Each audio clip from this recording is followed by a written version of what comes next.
기업들의 체감 경기를 측정하는 기업 경기 실사 지수가 54개월째 기준선을 밑돌고 있습니다.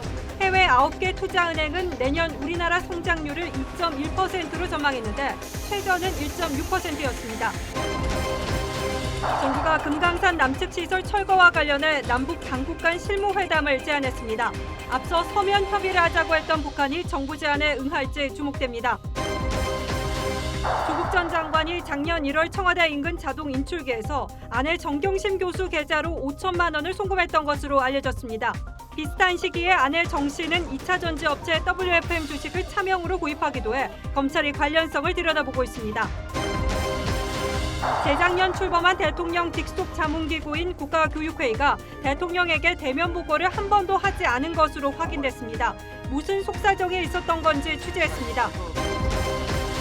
al-Baghdadi is dead. 이슬람 국가 IS의 지도자 알-바그다디는 은신처를 급습한 미국 특수부원들에게 쫓기다 자폭한 것으로 전해집니다. 카드 결제가 일반화됐지만 국가의 귀금속 구매 시 카드로 결제하면 최대 20% 높은 금액을 요구하는 경우가 아직도 사라지지 않고 있습니다. 그 이유가 뭔지 집중 취재했습니다.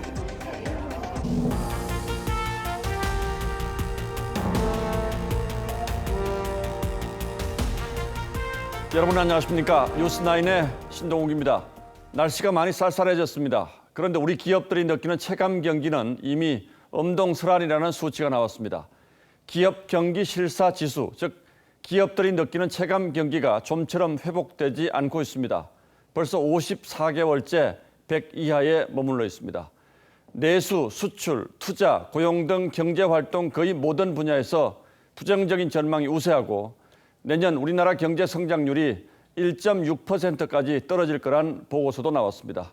오늘은 우리 먹고 사는 문제 먼저 짚어보겠습니다. 임유진 기자가 보도합니다. 매출액 기준 600대 기업을 대상으로 조사한 기업 경기 실사 지수 BSI는 이번 달 90.4를 기록했습니다. BSI가 100 이하면 경기를 나쁘게 보는 기업이 좋게 보는 기업보다 많다는 의미인데 54개월째 100 이하에 머물러 있습니다. 전망도 좋지 않습니다. BSI 전망치는 18개월 연속 기준치 이하입니다. 글로벌 금융위기 이후 최저치를 찍고 조금씩 살아나는가 싶더니 석 달 만에 다시 주저앉았습니다. 내수와 수출, 투자, 자금, 고용 등 모든 분야에서 부정적 전망이 나옵니다. 전체적인 비용 충격과 함께 반도체를 비롯한 우리나라의 주력 수출 산업들의 상황이 나빠지고 있는 것을 반영한 것으로 보이고요. 내년 우리 경제 전망에 대해서도 비관론이 힘을 얻고 있습니다.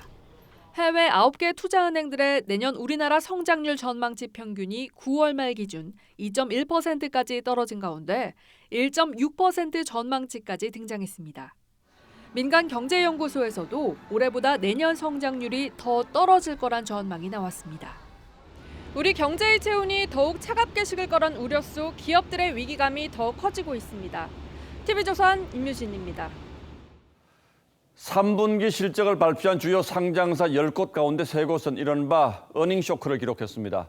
영업이익이 시장 기대치의 10% 이상 미달했다는 뜻입니다. 실적이 어려워진 기업들은 저마다 살 길을 찾아 나서고 있는데 대표 기업 삼성전자가 스마트폰 전체 생산량의 20%에 달하는 6천만 대의 생산을 중국에 통째로 넘기기로 했습니다.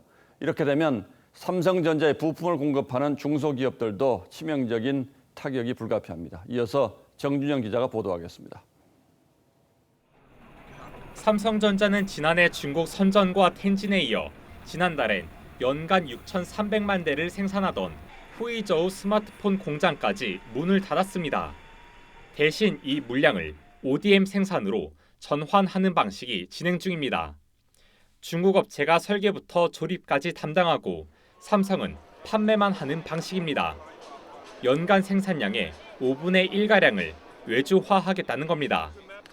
삼성전자는 세계 스마트폰 시장 1위를 지키고 있지만 프리미엄 시장에선 애플에, 저가 시장에선 값싼 중국산에 밀려 샌드위치 처지에 놓였습니다. 생존을 위한 고육책을 내놓은 건 삼성뿐이 아닙니다. 스마트폰 18분기 연속 적자에 시달리는 LG전자도 ODM 비중을 늘릴 전망입니다. 급여라든지 이제 근로 이런 어떤 조건의 이런 부분들에 관련된 부분이고, 이 애플 같은 경우에도 대만의 폭스콘을 이용해서 이제 중국에서 생산하는 이런 것을 했던 이유는 결국은 그런 가격 경쟁력을 확보하는 이런 문제예요. 현대차는 생존을 위해 과감한 변화가 필요하다며 아예 자동차 비중을 절반으로 줄이기로 했습니다. 자동차가 한 50%가 될 것이고요. 나머지 30%가 프라이빗 에어 비클, 그리고 20%가 로보틱스가 될 거라고 저는 생각을 합니다. 그 안에서 또 서비스를 주로 하는 회사가 되는 쪽으로. 각자 도생의 벼랑 끝으로 내몰리는 우리 기업들의 앞날이 갈수록 험난해지고 있습니다. TV조선 정준영입니다. 예, 보신 것처럼 우리 경제 전체에 먹구름이 몰려오고 있는데 국회에서는 공수처법과 선거법 처리를 둘러싸고 전운이 감돌고 있습니다. 민주당이 패스트트랙으로 올라온 공수처법을 이달 말까지 처리하겠다는 입장이고, 한국당은 절대 통과시킬 수 없다는 주장을 굽히지 않고 있습니다. 국회로 가보겠습니다. 자, 윤태훈 기자. 네, 국회에 나와 있습니다. 공수처법이 내일 국회에 부의가 된다고 하는데 이건 곧바로 표결에 들어간다는 뜻입니까? 곧바로 표결에 들어간다는 뜻은 아닙니다. 이 부의라는 것은 토의에 붙인다 뭐 이런 뜻인데요. 문희상 국회의장이 60일 이내에 마음만 먹으면 언제든지 표결에 붙일 수 있는 상태를 만드는 것을 말합니다. 민주당은 패스트트랙 절차상 내일부터는 공수처법을 본회의에 부의할 수 있다 이렇게 주장을 하고 있는데, 일단 오늘 여야가 만났습니다. 내일부터는 상정하실 수 있다, 본회의에 부의하실 수 있다, 이런 말씀을 드렸고, 내일 부의하는 것은 불법 부의임을 명확하게 말씀드렸습니다. 바른미래당 오신환 원내대표도 본회의 부의는 패스트트랙 취지에 안 맞는다고 주장했습니다. 문희상 국회의장은 신중하게 검토하겠다고 말했습니다. 의장실 주변에서는 부의는 하되 표결을 염두에 둔 상정은 시간을 좀 둘 것이라는 관측이 나옵니다. 자, 그래도 이렇게 되면 기습 상정의 가능성이 있어서 야당으로서는 상당히 신경을 곤두세우고 있겠군요. 그런데 이 공수처법 처리 문제와 동시에 의원 정수 확대 얘기가 나오고 있어요. 이건 어떤 관련이 있습니까? 네, 정의당 심상정 대표가 의원 정수를 330명으로 늘리도록 1년 전에 여야가 합의를 했었다 이렇게 주장을 했습니다. 바른미래당 손학규 대표도 30석 정도는 늘리고 정치권이 나서서 국민을 설득해야 한다 이렇게 맞장구를 쳤고요. 평화당의 정동영 대표 역시 특권은 줄이고 정원은 늘리자 이렇게 주장을 했습니다. 일단 민주당은 당론으로 300석을 유지는 하고 있습니다. 하지만 우원식 의원이 심상정 대표의 제안을 고민할 수도 있다 뭐 이렇게 말을 하는 등 확대 가능성은 여전히 열어두고 있습니다. 의원 정수 확대를 고리로 군소정당의 조력을 얻는 패스트트랙 공조를 보고 나면 민주당이 본회의에 부의되는 공수처법 표결을 시도할 수도 있다는 전망이 나오고 있습니다. 지금까지 국회에서 TV조선 윤태훈입니다. 지난주 문재인 대통령이 국회 시정연설에서 대입 정시 확대를 언급한 뒤 교육부는 다음 달 중에 구체적인 방안을 내놓겠다고 발표했습니다. 이를 두고 대통령의 말 한마디에 교육 100년 대계가 무너졌다는 비판이 쏟아지고 있는데 그 과정도 의아스럽기 그지없습니다. 문재인 대통령이 지난 연말 활동 시한이 끝난 1기 국가교육회의에 대면 보고를 단 한 차례도 받지 않은 것으로 저희 취재 결과 확인됐습니다.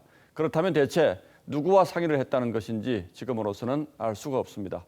최지원 기자의 단독 보도입니다.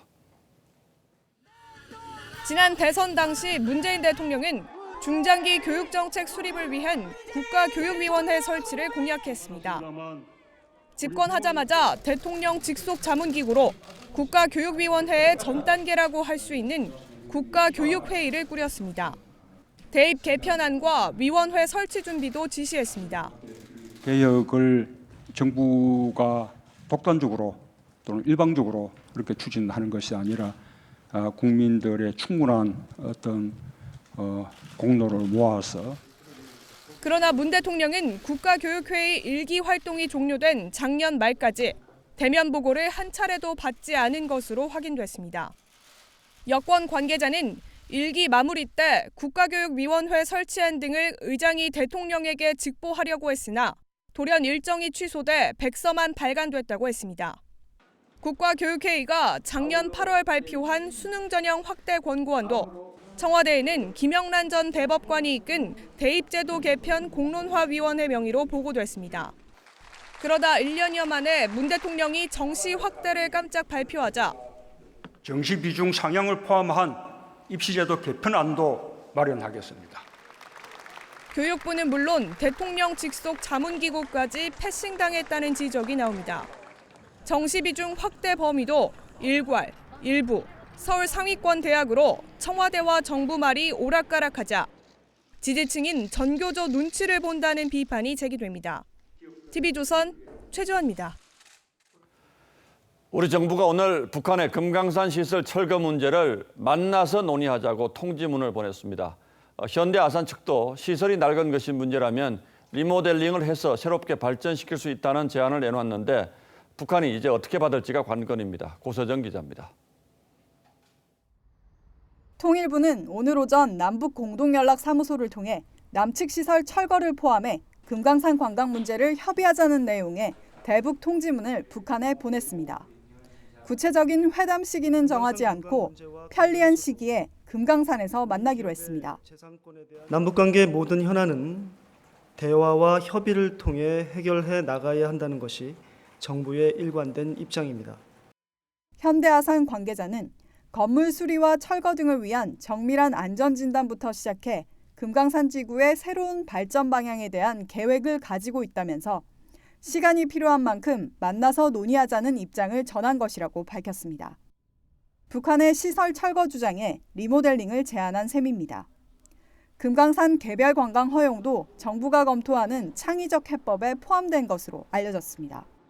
북한이 금강산 관광을 독자적으로 운영한다는데 그 문제 제기를 하지도 않고 우리 스스로가 그것을 우회할 수 있는 새 창의적인 방법을 찾는다는 것 자체가 북한 편의적인.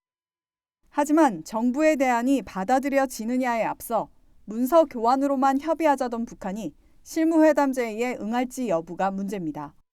TV조선 고서정입니다. 북한은 금강산 시설 철거 카드로 우리를 압박하고 있고 우리 정부는 어떻게든 북한을 좀 달려보겠다는 입장인 것 같습니다.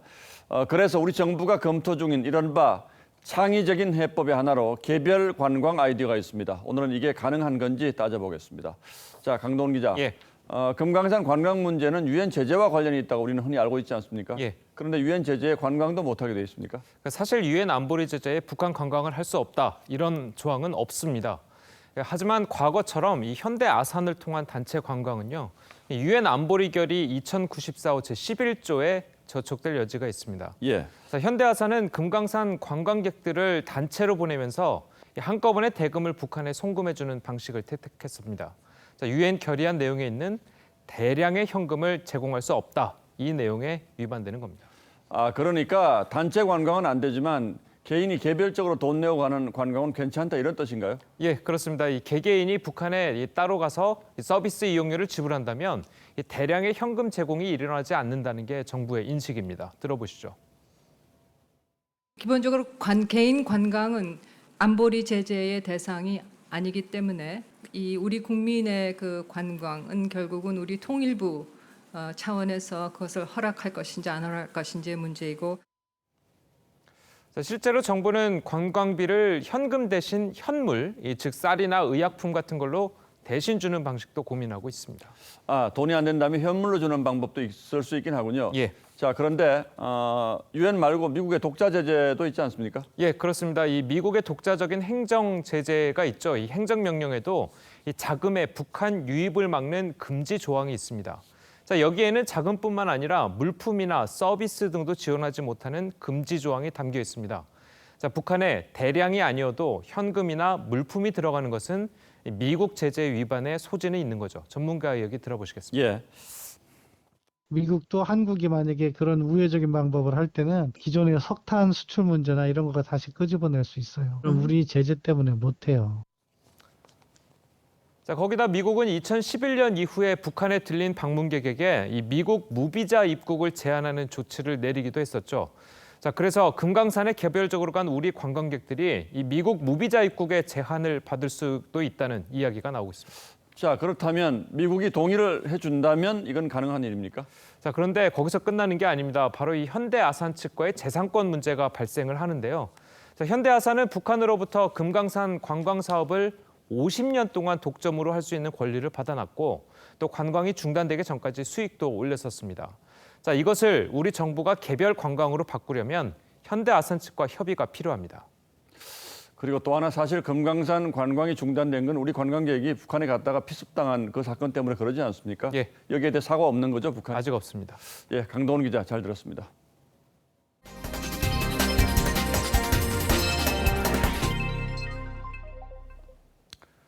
조국 전 장관이 민정수석 시절 청와대 인근 현금 자동 입출금기에서 부인 정경심 교수 계좌로 5천만 원을 송금한 정황이 검찰에 포착된 것으로 알려졌습니다. 검찰은 이 돈이 WFM 차명 주식 매입에 쓰였을 가능성을 주목하고 있습니다. 법조계 일각에서는 만약 이 돈이 주식을 사는 데 쓰여졌다면 뇌물죄 적용도 가능하다고 지적하고 있습니다. 김태훈 기자가 취재했습니다. 정경심 교수가 2차 전지업체인 WFM 실물 주식을 차명으로 사들인 것으로 알려진 2018년 1월 말, 당시 민정수석이던 조국 전 법무장관이 청와대 인근 ATM기를 이용해 부인 정 교수 계좌로 5천만 원을 송금한 정황을 검찰이 포착한 것으로 전해집니다. 조 전 장관은 사모펀드 투자와 관련해 본인은 몰랐다고 주장해왔지만 제 처가 투자를 했지만 그 펀드 회사가 어디에 무슨 투자를 했는지 자체는 일절 모르고 있었다는 거죠. 송금 시점에 따라 조 전 장관이 WFM 주식 매입 용도를 인지했을 가능성도 제기됩니다.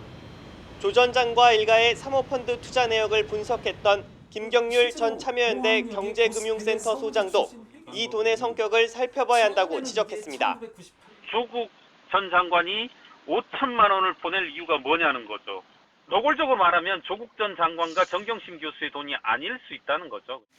법조계에선 WFM 측이 민정수석이던 조 전 장관의 도움을 기대하고 시가보다 싼 값에 주식을 건넸다면 뇌물죄 적용도 가능하다고 보고 있습니다. 검찰은 아직 결정된 바가 없다며 말을 아꼈지만 조만간 조 전 장관 측과 소환 일정을 논의할 것으로 보입니다. TV조선 김태훈입니다. 자, 이런 가운데 검찰이 웅동학원 교사 채용 비리 외에 조국 전 장관 동생의 추가 금품 수수 정황도 포착했습니다. 조만간 영장 재청구를 검토할 것으로 보이는데 현장 취재기자 연결해서 자세히 물어보겠습니다. 자, 한송훈 기자. 네, 서울중앙지검에 나와 있습니다. 새로운 금품 수수 정황이라고 하는 건 지난번 교사 채용 대가로 금품 받았다는 것, 이것과는 다른 것이죠? 네, 그렇습니다. 검찰이 조국 전 장관 동생의 새로운 혐의를 포착한 것은 지난주 접수된 고소장을 통해서였습니다. 조 씨는 금융권의 높은 사람들을 안다며 부산 소재 한 건설업체로부터 대출 알선 명목으로 금품을 받은 것으로 알려졌습니다. 검찰은 조 씨가 업무 추진비 명목으로 수천만 원을 가로챈 혐의 등을 조사 중입니다. 검찰은 조 씨가 민정수석인 형의 지위를 이용해 돈을 받은 것은 아닌지도 함께 살펴보고 있습니다. 자, 그렇다면 영장 재청구가 불가피할 것 같은데 그 시기는 언제쯤이 될 것 같습니까? 네, 지난 9일 영장이 기각된 이후에 검찰은 조 씨에 대해서 보강 수사를 주력해 왔습니다. 앞서 말씀드린 금품 수수와 관련해서도 이미 조 씨 주변인 조사가 진행 중인 것으로 알려졌습니다. 검찰은 이르면 내일, 늦어도 모레쯤 구속영장을 재청구한 뒤 알선수재 혐의 등 수사를 확대해 나갈 방침인 것으로 보입니다. 조 씨 영장 역시 변수는 건강 상태입니다. 조 씨는 현재 앞서 입원했던 병원과 다른 의료기관에 입원해 있지만 영장 재청구에 대비해 허리 디스크 수술은 아직 받지 않은 것으로 확인됐습니다. 검찰 소환을 앞둔 조 전 장관도 오늘 오전 9시쯤 서울구치소를 찾아 정 교수를 10여 분 동안 면회했습니다. 검찰은 가족임을 고려해 따로 접견 금지를 신청하진 않았다고 설명했습니다. 지금까지 서울중앙지검에서 TV조선 한승원입니다. 오늘 새벽 중학생이 몰던 승용차가 가드레일을 들이받으면서 차에 타고 있던 10대 5명 중 2명이 숨졌습니다. 경주에서 출발한 이들은 울산까지 4시간여를 운전했습니다. 하동훈 기자입니다. 소방관들이 부서진 차에서 부상자를 구조합니다. 승용차는 도로 경계석에 걸쳐 있고 철제 가드레일은 사고 충격에 엿가락처럼 휘었습니다. 최종 요구자가 소생 불가능으로 수행되고. 오늘 새벽 2시 40분쯤 울산의 한 도로에서 15살 A군이 몰던 승용차가 도로 구조물을 들이받았습니다. 이 사고로 운전을 한 A군 등 2명이 숨졌고 3명이 가볍게 다쳤습니다. 5명 가운데 일부는 안전벨트를 맨 것으로 알려졌습니다. 사고가 난 차 안에는 운전자를 포함해 중학생만 5명이 타고 있었습니다. 사고 승용차는 차에 타고 있던 B양의 부모차였습니다. 경찰 조사 결과 B양 등 3명은 어젯밤 10시쯤 경주를 출발해 울산까지 차를 몰았습니다. 울산에서 A군 일행을 만난 뒤부터는 A군이 차를 몰다 사고가 났습니다. 그 중에 한 명이 좀 의식이 있는 애가 있어서 그런 얘기를 하다 보니 운전 미숙이었다. 경찰은 운전을 한 A군 등이 음주운전을 했는지와 과속 여부도 조사하고 있습니다. TV조선 하동훈입니다.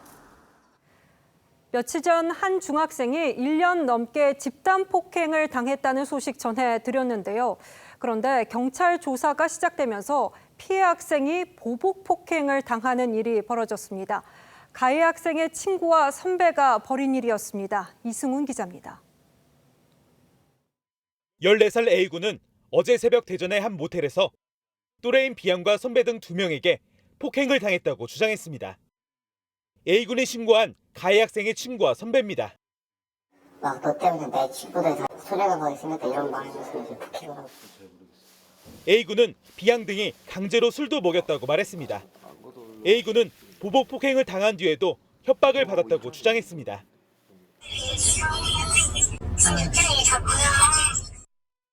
A군은 지난 15일 경찰에 집단 폭행 사실을 신고한 뒤 지난 19일에는 추가 폭행을, 이번에는 보복 폭행을 당했습니다.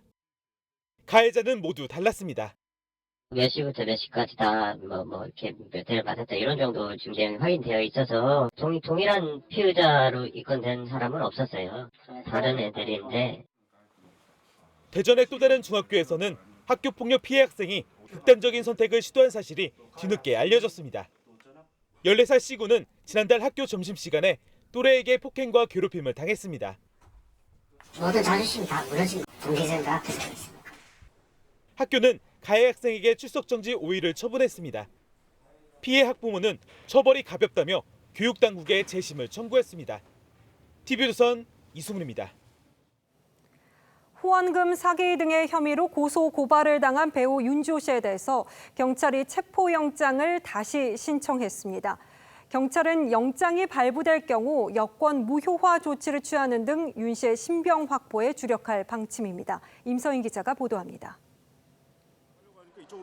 이른바 장자연 리스트 사건의 증언자로 나섰다가 후원금 사기 의혹 등에 휩싸인 배우 윤지호 씨. 지난 4월 명예훼손 등 혐의로 고소고발당한 뒤 캐나다로 출국했습니다.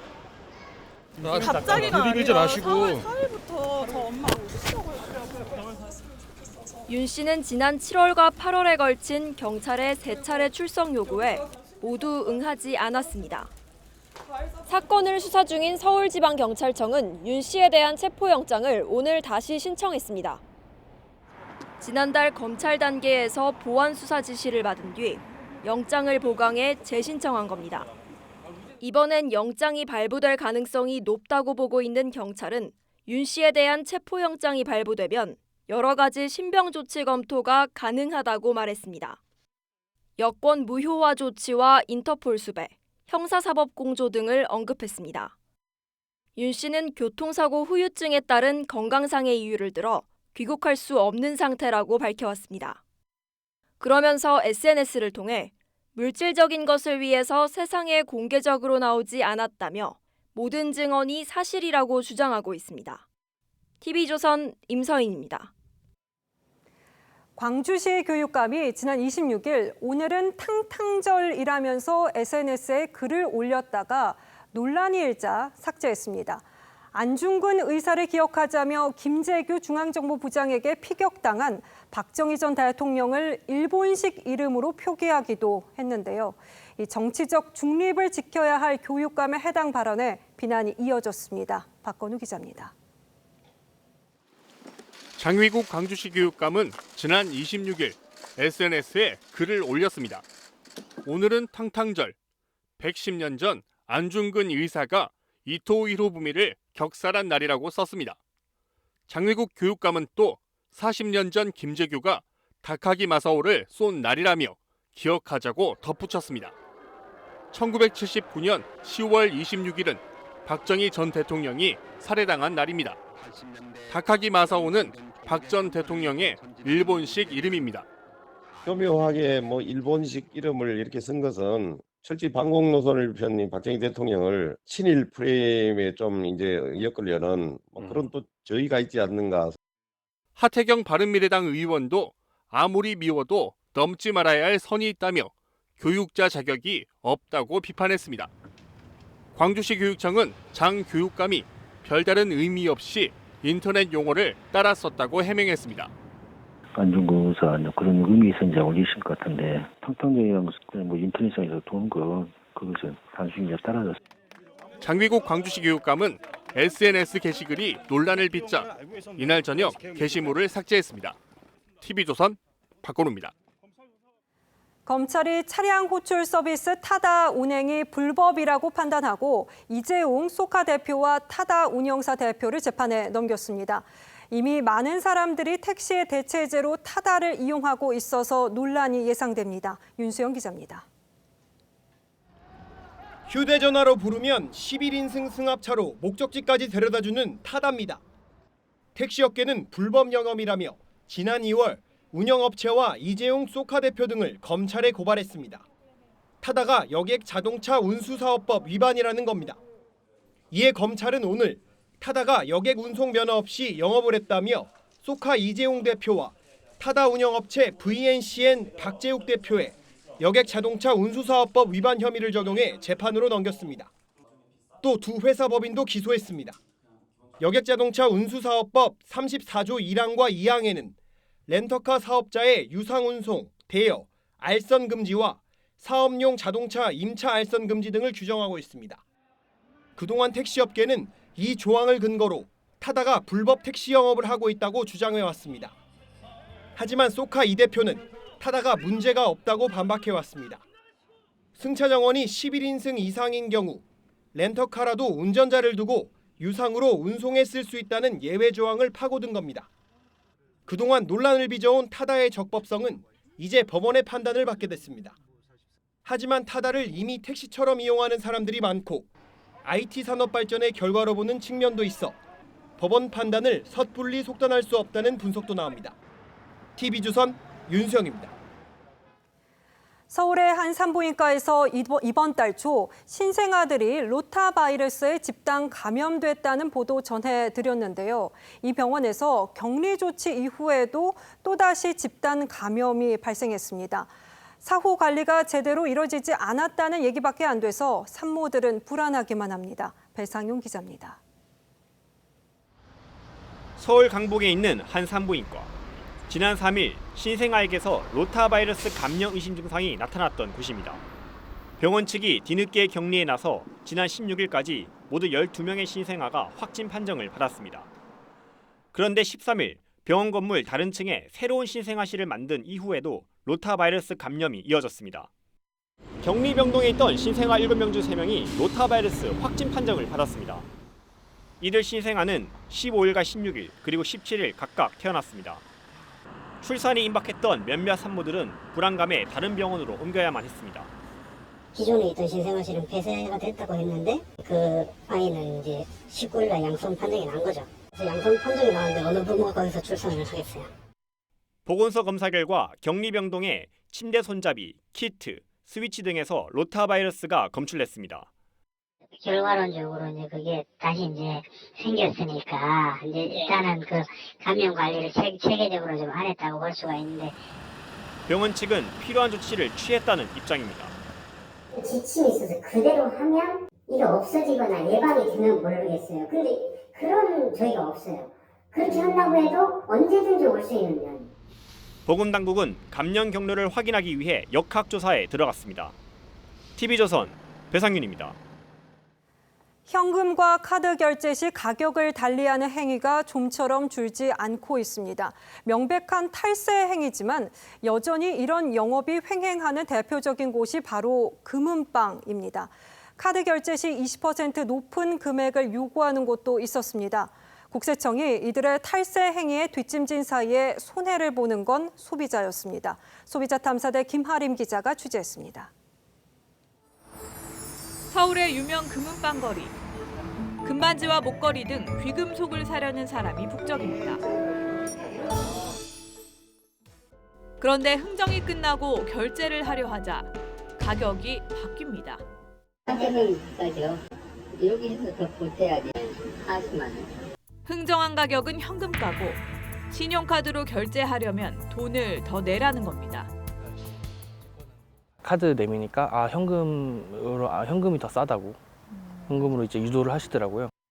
많은 금은방이 이런 식으로 거래를 한다는데 실제 금은방을 돌며 한돈짜리 돌반지 가격을 알아봤습니다. 얼마예요? 현금으로 21만 7천 원. 카드로 결제한다고 하자 3만 원이 더 붙습니다. 24만 9,550원. 다른 매장도 마찬가지. 카드 하시면 저걸 해야 되기 때문에 27만 원. 금은방 18군데 가운데 16곳이 현금가보다 카드가를 더 높게 받았습니다. 수수료가 저희도 카드를 하면 10% 없어서 저희도 내는 입장이에요. 수수료 부담을 고객에게 떠넘기는 건데 업체들은 수수료 명목으로 2에서 20%까지 웃돈을 요구했습니다. 하지만 신용카드사 수수료율은 평균 2.2% 수준. 원래 같아야 되는 거 아니에요? 한 번도 달라보셨죠? 현금 카드 상관없이 부가세는 똑같지만 카드 결제 시 따로 내라는 곳도 있습니다. 카드 가시면 이제 부가세가 들어가요. 사실상 제멋대로 꼼수 가격인데 일부 업체가 탈세와 밀수 제품 거래 등 부정한 목적 때문에 현금을 고집한다는 겁니다. 밀수 거래의 어떤 그런 측면이라든지 음성적인 거래 행태가 아직까지도 존재하기 때문에 이 때문에 현금 영수증 발급이나 계좌이체가 불가능한 곳도 많습니다. 계좌이체도 안 돼요? 네, 계좌이체. 현금 영수증은 돼요? 안 됩니다. 되면 해드리죠. 여신금융업법상 고객에게 신용카드 수수료를 떠넘기거나 현금 거래 시 할인을 해주는 행위는 불법입니다. 왜 이런 거래가 근절되지 않는지 국세청에 문의했습니다. 방금 메일 보내드렸는데요. 관련해서 공식 인터뷰 좀 요청드립니다. 국세청은 인터뷰는 거절하고 대신 위반 업체에 가산세를 매기고 지속적으로 세무 검증을 한다고 원론적 답변만 서면으로 보내왔습니다. 결국 소비자만 불필요한 부담을 계속 지는 건데 개선돼야 된다고 생각해요. 아무래도 현금도 요즘 덜 쓰고 하니까. 업체가 신용카드나 현금 영수증 발급을 거부할 경우 국세청에 신고하면 1년 이하의 징역이나 1,000만 원 이하의 벌금 또는 거래액의 절반에 해당하는 과태료를 물게 할 수 있습니다. 소비자 탐사대였습니다. 예, 다음 뉴스입니다. 이낙연 총리가 오늘로 재임 881일을 맞아서 87년 민주화 이후 최장수 총리가 됐습니다. 민주당의 내년 총선 사령탑을 맡을 것이다.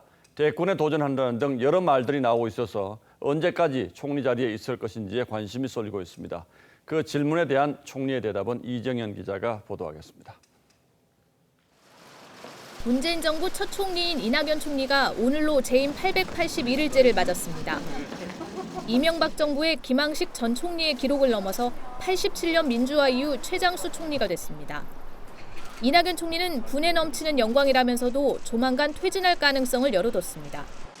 저의 거취는 저 혼자 할 수 있는 게 아니죠. 조화롭게 하겠습니다. 이 총리는 여권 내 차기 대선 주자 선호도 1위를 줄곧 기록하고 있고 내년 총선 선대위원장으로도 거론됩니다. 불출마를 선언한 이철희 표창원 의원을 필두로 민주당 초선 의원들 사이에서 당 지도부 책임과 쇄신 주장이 나오는 상황도 이 총리 거취에 영향을 줄 수 있습니다. 민주당 이해찬 대표는 다음 달 초로 예정했던 소속 의원 만찬을 무기한 연기했습니다. 총리실 고위 관계자는 12월 첫째 주까지 이 총리의 일정이 짜여 있어 12월까지는 사퇴하지 않을 것이라고 했습니다. 공직선거법에 따라 이 총리가 직접 총선에 출마하려면 늦어도 1월 중순까지는 거취를 정리합니다. TV조선 이정현입니다. 앞서 뉴스 첫 부분에 우리 경제 현장 분위기가 매우 싸늘하다는 보도를 해드린 바 있는데 국회 교섭단체 대표 연설에 나선 민주당 이인영 원내대표는 우리 경제 상황이 좋아지고 있다고 평가했습니다. 보도에 신준명 기자입니다.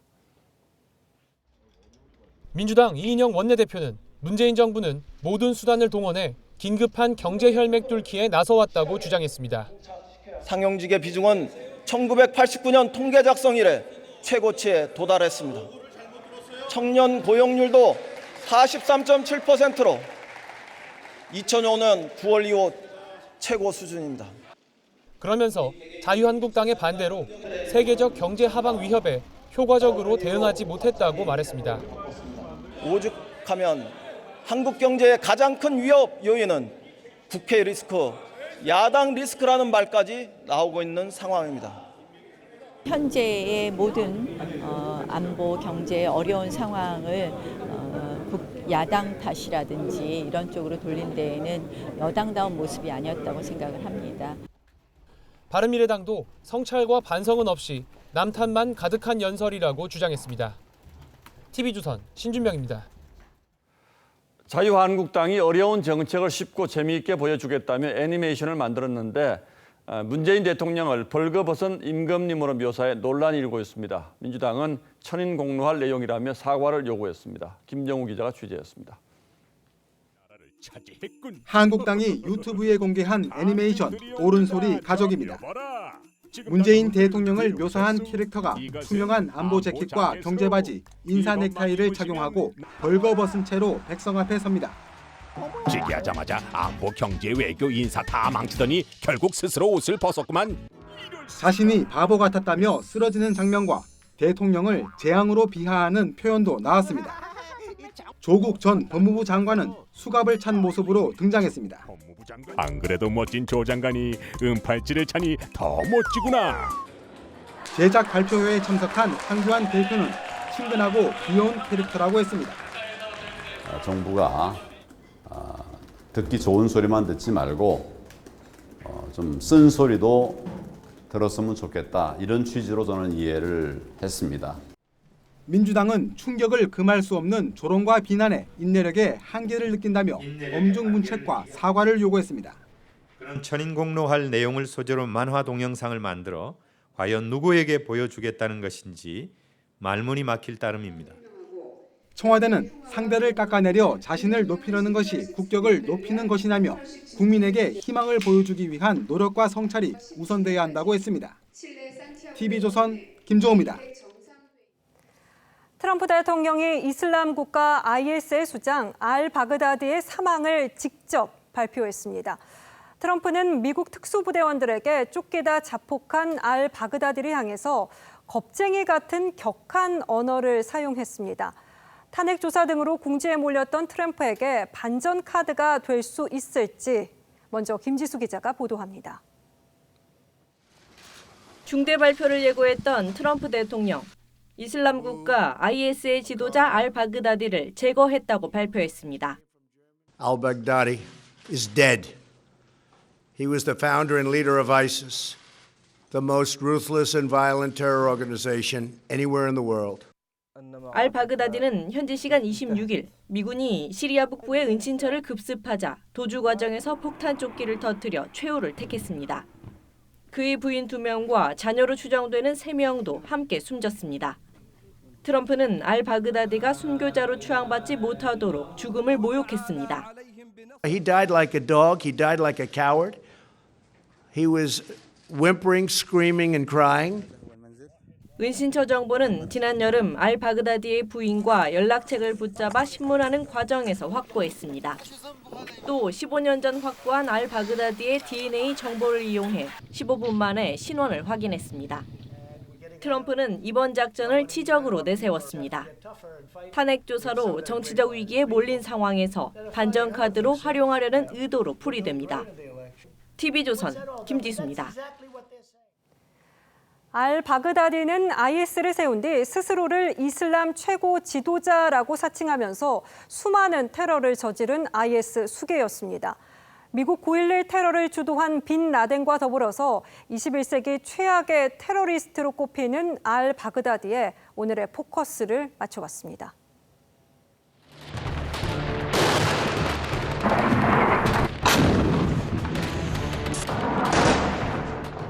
32명, 55명, 42명, 142건에 8,324명. 2013년부터 7년 동안 IS의 테러로 목숨을 잃은 사람의 수입니다. 남녀노소 가리지 않고 무고한 사람들을 해쳐놓고는 IS의 수괴 알-바그다디는 이 테러들을 신에게서 받은 상이라 했죠.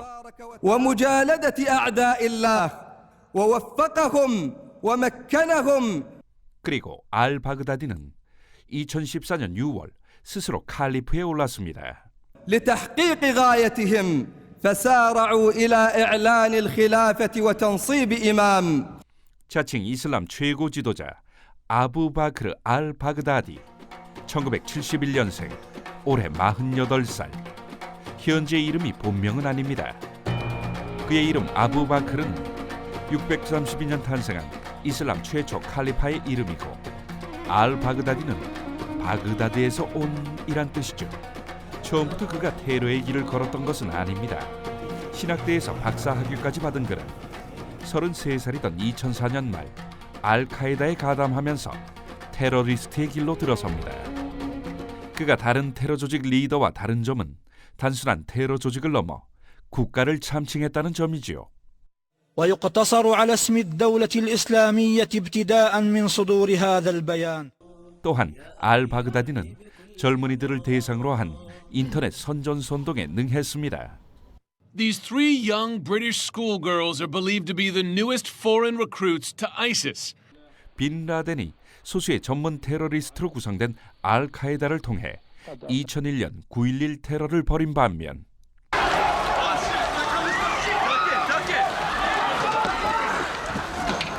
알-바그다디는 사회에 대한 분노, 불만을 품은 자생적 테러리스트, 이른바 외로운 늑대들을 부추겨 전 세계에 크고 작은 테러를 저지르게 했죠. ولن ينسوهم ما دام فيهم عرق ينبض وسيكون لهذه المعركة ما بعدها بإذن الله تعالى. 지난 2015년 한국인인 10대 김모군도 터키를 통해 IS에 가담한 것으로 확인돼 충격을 주기도 했습니다. IS의 정신적 지주 알-바그다디는 제거됐지만 وإن رأيتموني على باطل فانصحوني وسددوني وأطيعوني ما أطعت الله فيكم. IS의 테러가 완전히 근절될지는 미지수입니다. 어린아이들까지 세뇌해 테러리스트로 키워온 IS가 점조직식으로 언제든 다시 테러를 저지를 수 있다는 공포는 여전합니다. 제2, 제3의 알-바그다디가 또 나오는 건 아닌지, 세계의 테러와의 전쟁은 언제쯤 끝날 수 있을지. 뉴스9 포커스였습니다. 홍콩에서 21주째 민주화 시위가 계속되고 있습니다. 시위 참여자 수는 줄었지만 더 격렬해지는 모습인데, 이 시위 장기화로 올해 홍콩 경제가 마이너스 성장을 나타낼 수 있다는 우려가 나옵니다. 박소영 기자입니다. 한 남성이 얼굴에 피를 흘리며 길가에 주저앉았습니다. 지하철역 입구는 불길에 휩싸였습니다. 홍콩 민주화 시위가 21주째 이어지면서 시위가 점차 과격해지고 있습니다.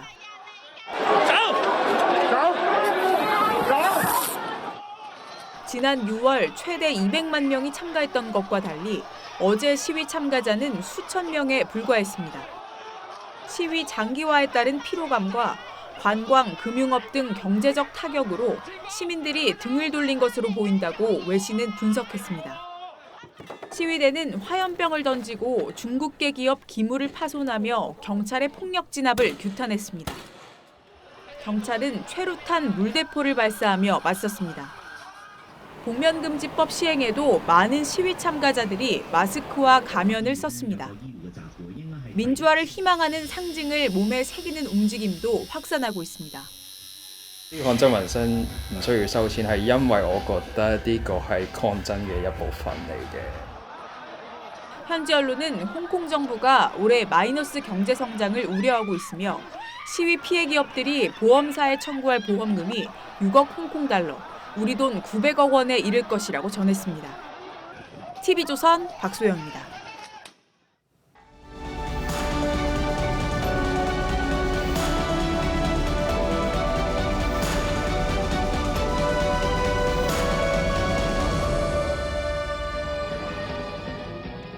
트럼프가 오바마를 들어서 벽에 내동댕이 칩니다. 가짜 뉴스의 교회에 모인 정적과 언론에게 총을 난사합니다. 마지막으로 CNN을 처단하고 흐뭇한 표정을 짓죠. 트럼프의 지지자들이 영화 킹스맨을 합성해 집회장에서 튼 영상입니다. 트럼프가 CNN 로고가 붙은 상대방의 목을 조릅니다. 그가 예전에 벌였던 프로레슬링 이벤트의 패러디 영상을 지난해 트위터에 올렸습니다. 끝에 CNN 대신 FNN이라는 자막이 붙습니다. 잘 아시듯 트럼프는 우호적인 폭스뉴스 외에 대부분의 주류 언론을 쓰레기, 가짜 뉴스로 매도합니다. 그걸 보고 배운 세계 포퓰리즘 지도자들이 자기에게 불리하면 가짜 뉴스라고 몰아붙이는 현상을 트럼프화라고 부르죠. 박원순 서울시장이 친정권 유튜브 방송에 나와서 언론 자유는 보호받을 자격이 있는 언론에만 해당된다. 왜곡해서 기사를 쓰면 폐가망신시켜야 한다고 했습니다. 박 시장은 앞서 서울시가 운영하는 교통방송에서도 조국 사태 보도를 가짜뉴스라고 비난한 바 있습니다. 두 곳 모두 편파 논란이 끊이지 않고 있는 방송들입니다. 대부분 언론이 추적 보도한 조국 관련 의혹들은 합리적인 의심에서 출발했습니다. 대부분의 의혹들은 검찰 수사를 통해 기소가 됐고 재판도 이미 진행 중입니다. 조국 보도가 가짜 뉴스였다면 이런 일이 왜 일어나고 그는 또 왜 사퇴했겠습니까?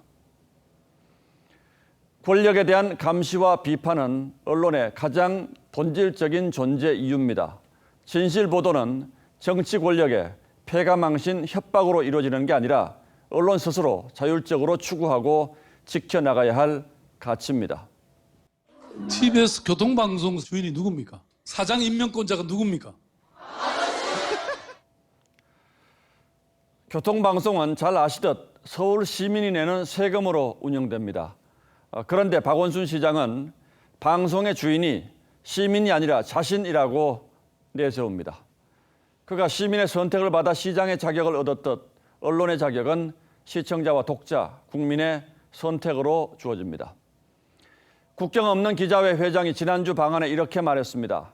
사회를 둘로 쪼개려는 사람들이 제일 먼저 하는 일이 가짜 뉴스를 덜먹이는 트럼프식 언론 공격이고 그 다음은 선전과 선동이라고 말이죠. 특히 권력을 가진 사람들이 이런 언론관을 가지고 있다면 사회 전체를 위험에 빠뜨릴 수 있습니다.